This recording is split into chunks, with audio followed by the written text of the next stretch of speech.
On compare cette réalité parallèle à notre réalité et à ce moment-là, on commence à avoir des signes de culpabilité. Tu n'as pas conscience de ce que tu as fait car justement la pensée n'a pas été créée. La culpabilité, c'est simplement une interprétation erronée de la réalité.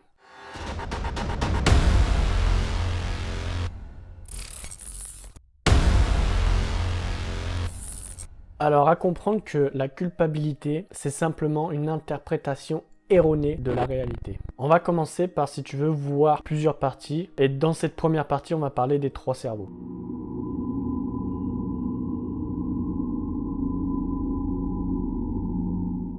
D'après des études scientifiques, on a compris que les actes étaient déclenchés bien avant la pensée. Dans les 3 zones du cerveau qui est le reptilien, ensuite tu as le limbique et tu as ensuite le néocortex qui est lui le siège de la pensée. Le reptilien c'est le siège des besoins primaires, et le limbique c'est les sièges des émotions. Et donc ce qui se passe dans le cerveau, tu vas avoir par exemple, on va prendre le cas de la soif en fait. Dans un premier temps, au niveau du cerveau reptilien est apparue la soif. Donc ton besoin primaire si tu veux c'est de boire. Tu as soif, hop, ça apparaît la soif. Dans un deuxième point, le cerveau limbique va t'orienter vers un jus de fruits, vers de l'eau. Et ces 2 processus-là sont complètement des processus inscients. Ça veut dire que tu n'as pas conscience de ce que tu as fait car justement la pensée n'a pas été créée. Et quelque chose comme 135 millièmes de seconde avant que la pensée ne commence à se fabriquer dans le néocortex de l'individu, le mouvement a commencé à s'élaborer dans les aires motrices du cerveau.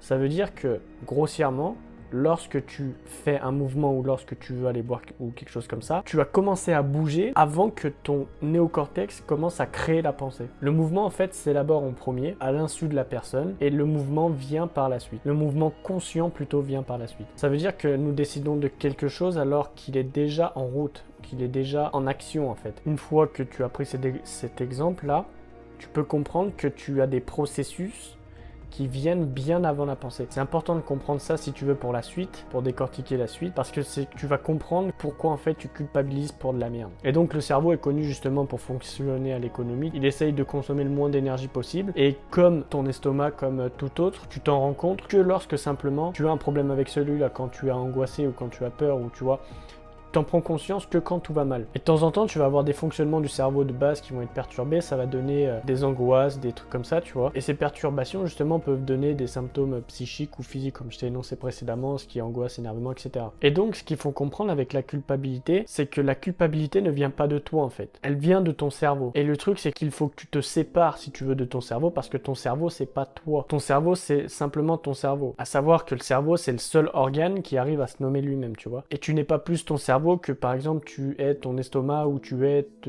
un autre organe, tu vois, en fait, tu es un tout. Et si tu considères que tu es ton cerveau, de comment ton cerveau déclenche certaines choses, et ben tu y prends pour toi, et ben à ce moment-là, si tu veux, tu vas t'approprier et tu vas te définir comme étant ton cerveau. Sauf que ton cerveau, par moment, il dysfonctionne.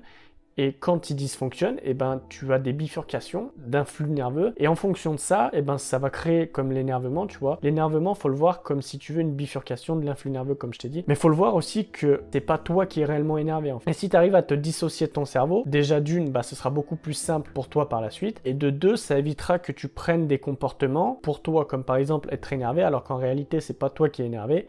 C'est simplement ton cerveau qui crée une bifurcation de ton influx nerveux.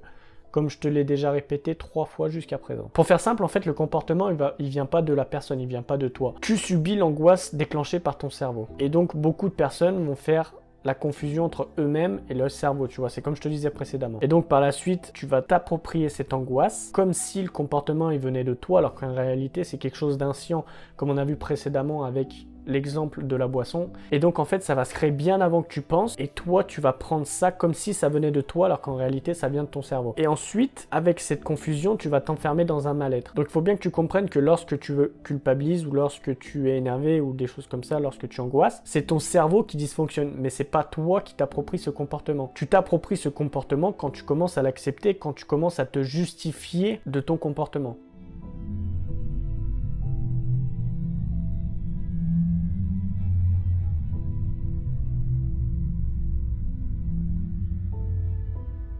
Pour ça, on va prendre un exemple. Par exemple, un enfant qui fait du vélo et puis il voit un papillon voler, il le suit des yeux et puis d'un coup il se casse la gueule. Ce qu'il faut prendre en compte, c'est que c'est arrivé, mais c'est comme ça. Il n'y a pas une signification derrière ça, il n'y a pas quelque chose en fait. C'est des choses qui arrivent comme ça. Et dans beaucoup de cas, si tu veux, la culpabilité vient d'une erreur du système d'apprentissage. Ça veut dire quoi? Ça veut dire que lorsque tu culpabilises, en réalité, ce qui se passe, c'est que tu n'apprends pas quelque chose de la situation. Tu vas culpabiliser parce que ton système d'apprentissage est en échec, tu vois, tu peux pas apprendre quelque chose de la situation. Or, si tu fais l'inverse et que tu commences à essayer de comprendre qu'est-ce que tu peux apprendre dans une situation, là, à ce moment-là, ta culpabilité va disparaître. Et dans beaucoup de cas, les personnes vont culpabiliser justement parce qu'ils ont fait un truc et ils vont se dire t'es nul, t'es un raté, t'es bon à rien, t'arrives à rien dans ta vie. Mais en fait, ce qu'il faut comprendre, c'est que ça vient pas de toi, tu vois, c'est des choses qui arrivent comme ça. Comme le petit qui se casse la gueule, il peut très bien se dire qu'il est nul, il sait pas pédaler, ou tu vois, il a tout un tas de trucs comme ça. Sans doute, tu auras appris quelque chose, tu vois, en fonction de ça, mais l'apprentissage sera bloqué par les croyances que en fait c'est toi le réel problème. C'est toi qui es à la base du problème. Et si tu penses que c'est toi qui es à la base du problème, à ce moment-là se développe de la culpabilité car tu peux pas apprendre et ton système d'apprentissage est en échec et là ça devient compliqué et tu vois, tu commences à réellement avoir une grosse culpabilité. Sur toutes les choses que tu as pu avoir dans ta vie lorsque tu as culpabilisé, essaye de voir quelles leçons tu en as tirées. Absolument aucune, parce que justement ton système d'apprentissage étant erroné, tu peux pas apprendre quelque chose de la situation. Or, quand tu commences à apprendre quelque chose de la situation, à ce moment-là, ta culpabilité se réduit et ton apprentissage augmente. Il y a des choses qui arrivent, c'est comme ça, tu peux rien faire, tu vois, c'est exactement ce qui devait arriver au moment, tu vois, c'est les aléas de la vie. Et des personnes vont essayer de chercher une signification derrière ça. Pourquoi cet accident est arrivé, tu vois? Pourquoi l'univers m'a envoyé un accident? Pourquoi ci, pourquoi ça? Il y a énormément de personnes qui vont dire ça, tu vois. Sur chaque truc, chaque chose, ils vont se dire, chaque truc qu'il y a, c'est un message de l'univers. Chaque truc qu'il y a, c'est un message de Dieu qui m'envoie pour, tu vois. Alors qu'en réalité, c'est complètement faux. C'est simplement des choses qui arrivent. C'est la vie, c'est ainsi. Et il faut accepter ça. Il faut accepter le fait qu'il n'y ait aucune signification, que ce soit comme ça. Et en fonction de cette chose-là, tu apprennes quelque chose. Et lorsque tu as appris ça, forcément, ça va développer ton système d'apprentissage.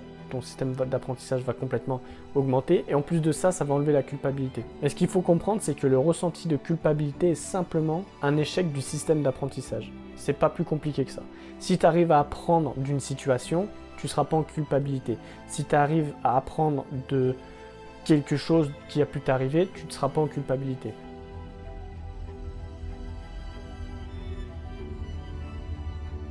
Les réalités parallèles, c'est assez intéressant parce que ça va être des personnes qui vont s'enfermer dans des réalités parallèles et qui ne vont pas vouloir assumer la réalité dans laquelle elles sont. Et le cerveau construit, si tu veux, des réalités parallèles et automatiquement on compare ces réalités parallèles à notre vie actuelle. Mais en réalité, ces réalités parallèles, elles n'existent nulle part, tu vois, elles existent que simplement dans notre tête. Et on se dit qu'on devrait être dans cet ailleurs et puis en fonction de ça, on se fabrique le monde dans lequel on est dans cet ailleurs. Et puis on compare cette réalité parallèle à notre réalité et à ce moment-là, on commence à avoir des signes de culpabilité en se disant par exemple j'aurais dû faire ça, tout un tas de phrases à la con comme ça, des j'aurais dû, si seulement. Et donc à ce moment-là, on est beaucoup plus présent dans les réalités parallèles que dans la propre réalité auquel on est actuellement. Et ça manque de responsabilité si tu veux. Si les personnes sont responsables, ils vont assumer les choses qu'ils ont faites parce qu'en réalité, ça révèle simplement de tes choix et de ce que tu as pu faire.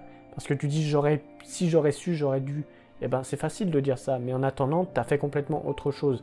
Donc le mieux c'est d'assumer cette chose, t'en tires un apprentissage en fonction de ça.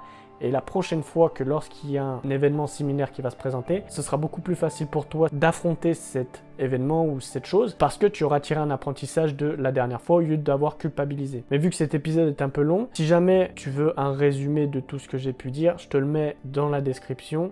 C'est le premier lien. Donc j'en ai fini avec toi dans cet épisode. Je te dis à bientôt. C'était Fabien.